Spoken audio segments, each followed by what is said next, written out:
Salam kamir, kekaguman ilahi mengarah pada iman dan rahmat. Saudara-saudari yang terkasih, saya mempunyai keledai dan juga burung.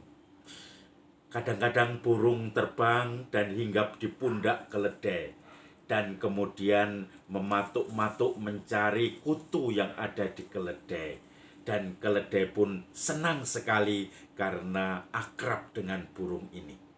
Maka kita bisa melihat bahwa keledai dekat dan mencintai burung, sementara burung mencintai keledai. Saling mencintai bisa kita lihat juga dalam mata saya atau mata kita semua secara fisik. Nah, saudara-saudari yang terkasih, saya juga mempunyai bola, banyak sekali bola.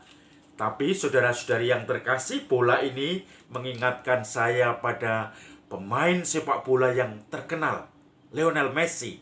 Itu favorit saya. Lionel Messi, kemudian Ronaldo, itu pemain-pemain yang hebat. Messi sekarang pindah bermain di Perancis, di Paris. Dan teman akrabnya Messi bermain bola, itu siapa? Neymar. Mereka karena sama-sama berasal dari satu klub yang sama sebelumnya, Barcelona, kemudian masuk ke Paris dan kemudian menjadi akrab lagi. Dan mereka bisa dilihat bagaimana oper-operannya, saling membantu, saling menyapa, bahkan ketika liburan bersama mereka antar keluarga saling libur bareng dan mereka merasa kedekatan, dan kita bisa melihat mereka dekat. Orang atau media atau seluruh dunia internasional bisa melihat bahwa ternyata mereka akrab dari surat kabar, dari wartawan jurnalis yang menulis dan menggambarkan keakraban mereka. Saudara-saudari yang terkasih, lalu bagaimana, pertanyaannya, kalau kita dekat dengan Tuhan, apa tanda-tandanya kita dekat dengan Tuhan? Nah, ini menjadi susah karena dekat dengan Tuhan itu sangat abstrak, tetapi dekat dengan sesama itu kelihatan, bisa nampak dalam kehidupan sehari-hari. Maka saudara-saudari yang terkasih, Injil hari ini, Yesus didatangi oleh ahli Taurat dan ditanya, hukum manakah yang utama dan terutama? Yesus merasakan ini orang yang bertanya sungguh-sungguh. Maka Yesus mengatakan, dengarkanlah hai Israel, hukum yang utama dan terutama, kasihilah Tuhan Allahmu dengan segenap hatimu, dengan segenap jiwamu, dengan segenap budi dan kehendakmu. Dan kasihilah sesamamu manusia seperti dirimu sendiri. Itulah hukum yang utama. Dan Allah itu Esa, itu yang penting. Karena itu menjadi semacam doktrin, semacam kepercayaan orang Israel, Allah yang Esa. Maka ahli Taurat itu pun mengatakan, tepat sekali katamu guru. Tuhan kita itu Esa, dan kita harus mencintai Tuhan dengan segenap hati, budi, kehendak, dan mencintai sesama. Maka Tuhan dan sesama, mencintai Tuhan dan mencintai sesama, itu seperti keping mata uang atau lembaran uang, 100.000 atau apa. Kalau di situ ada misalnya uang 100.000 yang baru, ada gambar Soekarno-Hatta, dan di baliknya gedung DPR MPR. Maka saudara-saudari yang terkasih, dia tidak bisa disebut uang 100.000 kalau tidak ada gambar gedung DPR MPR. Tidak bisa disebut uang 100.000 kalau tidak ada gambar Soekarno-Hatta. Harus saling menempel, kemudian menjadi itu sempurna, disebut sempurna di hadapan Tuhan.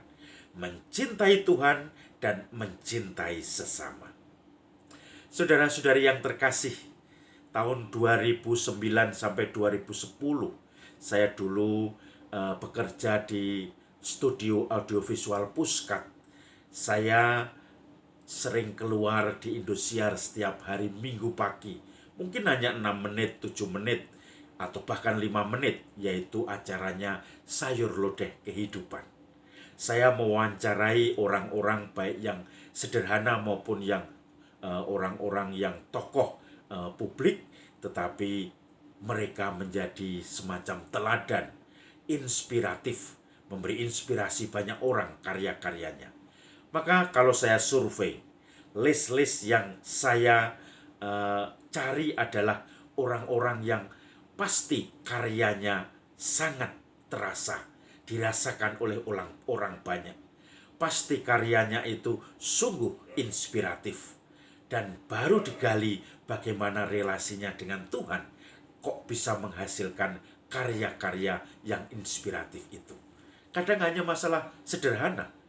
Ada umat yang menjual rawon di Solo yang dikenal dengan rawon penjara karena jualnya di dinding penjara, dan itu banyak didatangi pelanggan, ramai sekali, dan orang-orang merasakan nikmat dari masakan itu. Dia memberi inspirasi banyak pembeli rawon dan akhirnya sampai antri untuk makannya. Lalu saya mencoba mengolah bagaimana dia menjalin relasi dengan Tuhan, kok bisa menyajikan sesuatu yang menarik banyak orang. Ada seorang wali kota Solo dulu, Pak Rudi, itu juga saya wawancarai karena dia sungguh memperhatikan rakyatnya, mencari kemakmuran untuk rakyatnya. Bahkan pikiran-pikirannya sangat menarik dengan memberi beasiswa-beasiswa dan tunjangan-tunjangan sosial untuk mereka keluarga-keluarga miskin. Ada Ibu Ana Avanti yang mencoba mendirikan yayasan dan penampungan untuk mereka yang hidrosepalus, yang kepalanya besar dan operasi. Ibu Ana Avanti menampung kalau banyak orang di luar kota mau operasi di Semarang, itu ditampung di rumahnya, rumah singgahnya, diberi semua fasilitas di situ.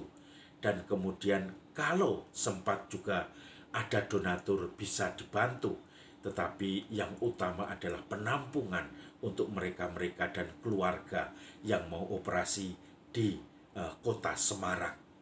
Kemudian juga mendampingi banyak orang-orang yang terpinggirkan.